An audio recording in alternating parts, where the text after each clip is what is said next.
Eh bien, c'était l'ouverture de la pêche en fin de semaine et surtout de la pêche éco-responsable.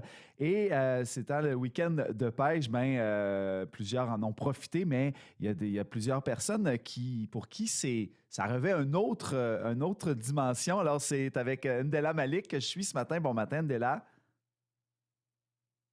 Bon matin Bruno. Alors, Ndella, de l'organisme de bassin versant Abitibi-Jamésie, la pêche, ça représente quoi pour vous à l'organisme bassin versant?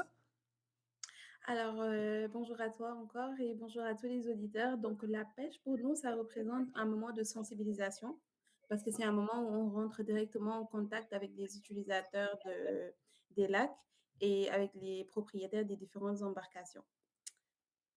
Et là, vous étiez déployé un peu partout, j'imagine. Ça doit demander quand même plusieurs efforts avec la quantité de lacs qu'il y a ici. Donc, qu'est-ce que vous avez fait de spécial pour cette fin de semaine d'ouverture?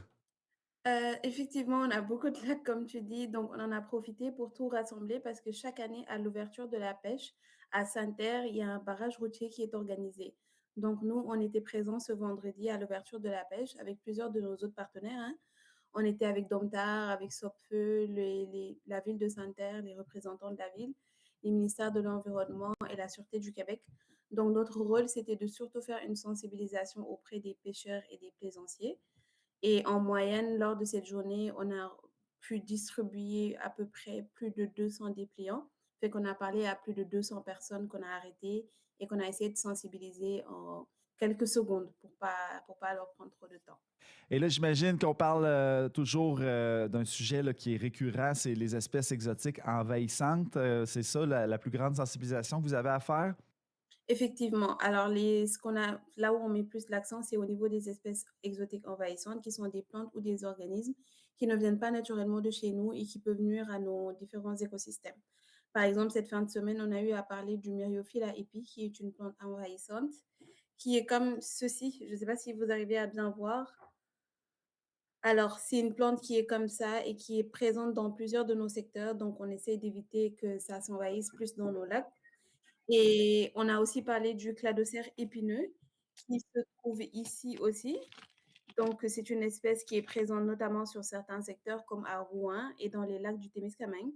Donc, ce sont des petits organismes aquatiques qui peuvent perturber la chaîne alimentaire des lacs et avoir un impact sur les espèces aquatiques locales. Comme quel genre de problématique ça peut nous amener? Plusieurs différentes problématiques, hein. Si je prends le cas du Myriophylla epi, par exemple, lui, il se propage facilement parce que lorsqu'on la coupe, c'est-à-dire lorsqu'elle s'accroche sur, une embarcation ou quelque chose, elle peut repousser rapidement en double et envahir les autres espèces qui sont présentes et ça peut ramener que ce soit des contaminants ou autre chose qu'on ne voudrait pas avoir au fil du temps et le cladocère épineux, quant à lui, il est problématique parce qu'il modifie l'équilibre, naturel de l'écosystème aquatique.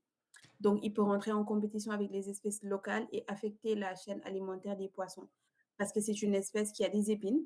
Fait que lorsqu'elle est avalée par des poissons, ça peut s'accrocher au niveau de leur gorge.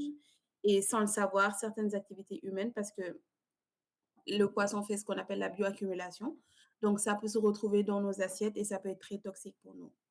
My God, c'est assez fascinant. Puis là, ben, on a l'impression peut-être de se répéter pour ceux qui nous écoutent régulièrement, mais je pense que c'est important de le mentionner. Pourquoi ces organismes-là peuvent se retrouver dans d'autres lacs? Comment? C'est ça. Mais effectivement, elle se retrouve dans d'autres lacs parce que tout simplement, comme on l'a dit précédemment, c'est à cause des embarcations nautiques. Donc, raison pour laquelle on met l'accent sur ça. Donc, c'est des organismes qu'on ne peut pas voir à l'œil nu. Donc, ils peuvent rester accrochés sur des bateaux, sur une remorque, sur un moteur, sur un kayak ou sur une planche à pagaie et même certains équipements de pêche. Donc, même quand les gens changent de lac, on demande de nettoyer leur matériel parce qu'ils peuvent transporter des espèces sans le savoir. Donc, le message principal, c'est quoi? C'est quoi la solution? Nettoyer, vider et sécher. Donc, on encourage tous les utilisateurs d'embarcations nautiques à laver leur embarcation lorsqu'ils changent de lac. Ça inclut tout ce qui va dans l'eau, hein, les bateaux, les kayaks, comme on a dit, et surtout à les exposer au soleil, à les sécher, parce que le soleil est un puissant remède, on va dire, face aux espèces exotiques envahissantes pour le moment, ce qu'on a sous la main. Ndela, j'ai une question comme ça qui me vient en tête. Les 200 personnes que vous avez pu voir en fin de semaine, à qui vous avez jasé, c'est quoi leur réaction quand vous leur parlez de ça? Est-ce qu'ils sont conscients? Est-ce qu'ils ont de l'intérêt pour cette sensibilisation-là? Est-ce qu'il y a de l'opposition? Honnêtement, non. Au niveau de l'opposition, il y en a pas et c'est des gens qui sont quand même pas mal sensibilisés parce que nous, on y est chaque année. Donc on rencontre à peu près, beh, oui, c'est sûr qu'on a 2, 3 nouvelles personnes ou peut-être une cinquantaine de nouvelles personnes, mais en général, c'est les mêmes personnes qu'on rencontre. Donc eux, ça leur fait un bon rappel parce que nous, on donne des dépliants. Dans ces dépliants-là, il y a les méthodes de lavage d'embarcation qui sont indiquées et il y a des différentes espèces qui sont montrées en images et par des textes. Donc, c'est des gens qui sont bien conscients et qui savent sur quel enjeu ils sont. Ils savent qu'ils sont responsables de certaines choses. Fait que c'est des gens vraiment bien conscients. Alors là, on parle maintenant de pêche éco-responsable. Alors, comment on peut pêcher, ben, être éco-responsable? Comment on peut être pêcheur éco-responsable, Ndela? Alors, pour être un pêcheur éco-responsable, il faudra juste pratiquer une pêche en respectant l'environnement et les écosystèmes. Donc, ça veut dire respecter les limites de prise, éviter de laisser des déchets sur place, bien manipuler les poissons ou lorsqu'on les remet dans l'eau et protéger nos plans d'eau contre les espèces envahissantes. Donc, c'est juste ça qu'il faut faire pour pouvoir être un pêcheur éco-responsable.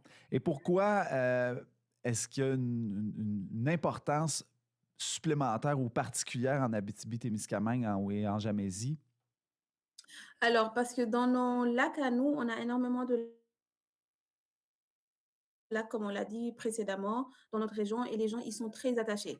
Donc, ils sont attachés aux activités en plein air, la pêche, la nature. Et si une espèce s'installe ou lorsqu'on n'a pas une pêche éco-responsable, ça peut avoir des impacts importants sur la biodiversité, la qualité de l'eau et même sur les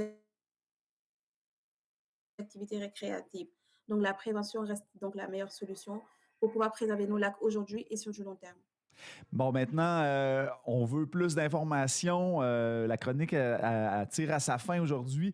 Où est-ce qu'on peut s'en procurer ces informations-là si on veut approfondir notre connaissance là-dessus? Alors, pour ces informations, vous pouvez aller voir sur nos réseaux sociaux, donc directement sur notre site obvaj.org. Et dans nos réseaux sociaux, bien évidemment, il y a nos contacts et nos coordonnées, fait que les gens peuvent rentrer en contact avec moi directement et je leur donnerai toutes les informations nécessaires pour les espèces envahissantes, les méthodes de pêche éco-responsables, mais aussi les stations de lavage qui sont disponibles un peu partout en région et qui permettent de laver leur embarcation. Eh oui, ça prend un peu plus de temps, mais je pense qu'on est relax quand on s'en va à la pêche. Fait qu'on on peut prendre ce temps-là pour nettoyer nos embarcations et nos équipements aussi. Ndela Malik, on va taguer évidemment sur nos réseaux sociaux votre page Facebook. On va diffuser évidemment la chronique aussi en vidéo et en audio sur notre page de notre site internet radioboréal.com. Merci beaucoup, Ndela, encore une fois, d'être venue ce matin. Merci à toi et merci à nos auditeurs. Bonne pêche!